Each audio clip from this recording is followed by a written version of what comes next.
Okay, today I'm going to make jam using dehydrated strawberries and dehydrated rhubarb. First thing I did was I rehydrated it for I waited about 4 hours. I put the strawberry and rhubarb in hot water and I let it sit for about 4 hours. And this is what I have left. I have about 4 cups, so I use 2 cups of each.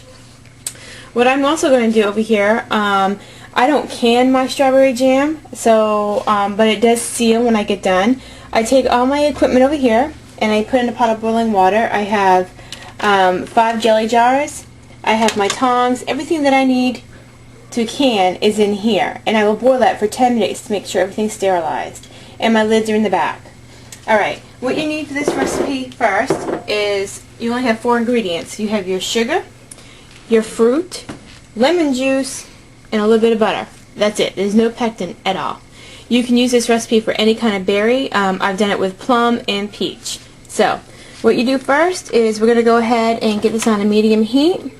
We're going to go ahead and only add half the sugar. You add 1 cup of sugar for every cup of fruit you have. I have 4 cups here, so there's 4 cups of sugar. I'm going to add 2 cups of sugar first. And I'm going to head and I'm going to bring this, just like this, to a rolling boil. A rolling boil is a boil that you cannot stir out of. I will let that boil like that for 5 minutes. And then we'll go on to the next step. So I'll be back when I get this going and we have it at a rolling boil. Okay, now we've gone to the point where we're at a rolling boil and I can't stir it out.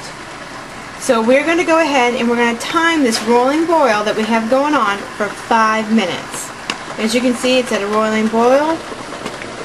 I can't stir it out.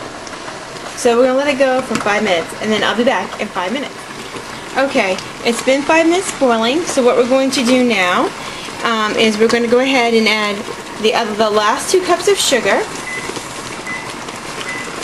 We're going to add our lemon juice, which helps sets it up, which is only 2 tablespoons, and then a small bit of butter, about the size of a small egg. And that will help with the foaming. It will cut it down. But I will tell you, there's like hardly any foam from using the dehydrated fruit. I am like really amazed. I probably didn't even have to put that butter in there, but I did anyways. As this is going, when this comes back up to another rolling boil, you let it cook for 10 minutes. Then you remove it from the heat and you wait another 10 minutes.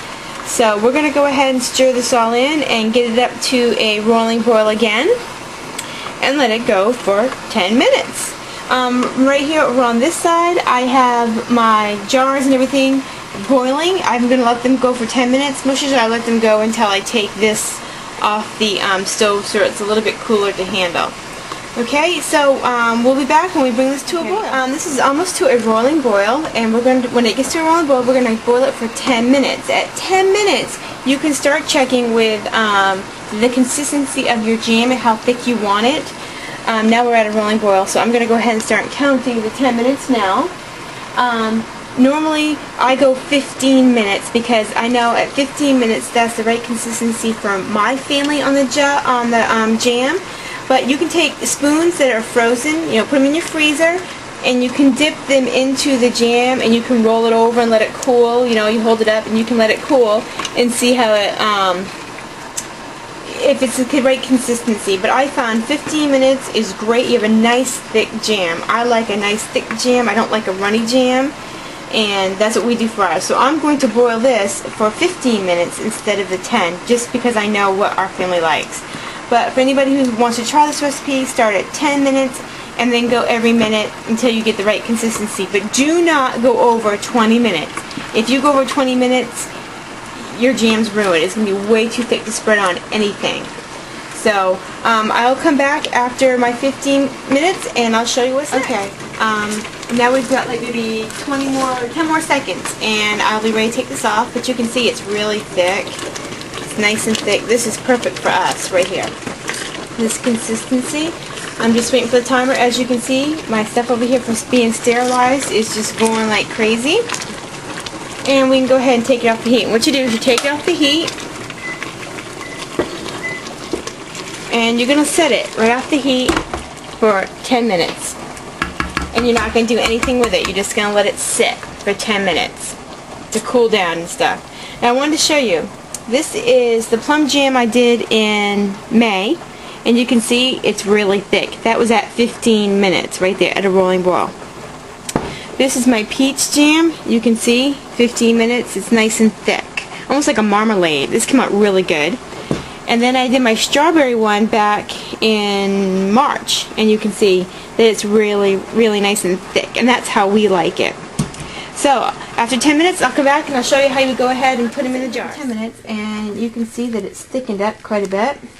And all you do is take your funnel and your jars. Now your jars have been boiling for over 10 minutes, so they're all sterilized.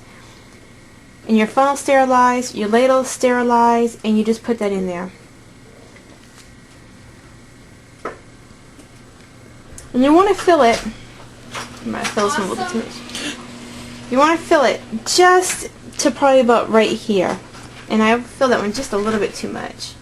But you're working with jam, so it's going to get messy. So you go ahead and you fill all these up.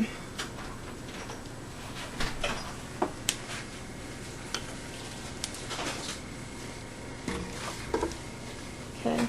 Let me go ahead and fill these up, and I'll come right back. I've got all my jam in here. And I actually got 6, so I'm quite happy about that. You're going to go ahead and take your lids. Try not to touch the round, this part right here. Try not to touch that at all. You want that as sanitary as possible. And you set it right on here. And now you're going to tighten this up to just basically to keep the lid from moving, and that's it. You want it on here kind of loose. And all you're going to do is set it over here and forget about it. And it will seal in a couple of hours.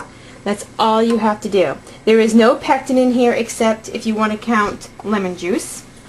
There is no chemicals. Everything is just lemon juice, butter, and sugar. That's it. I'd rather have the sugar than what's in pectin. I'm not even going to go into detail what's in it. You can look it up on the internet. Just make sure that you have everything sterilized when you do this, and you're good to go.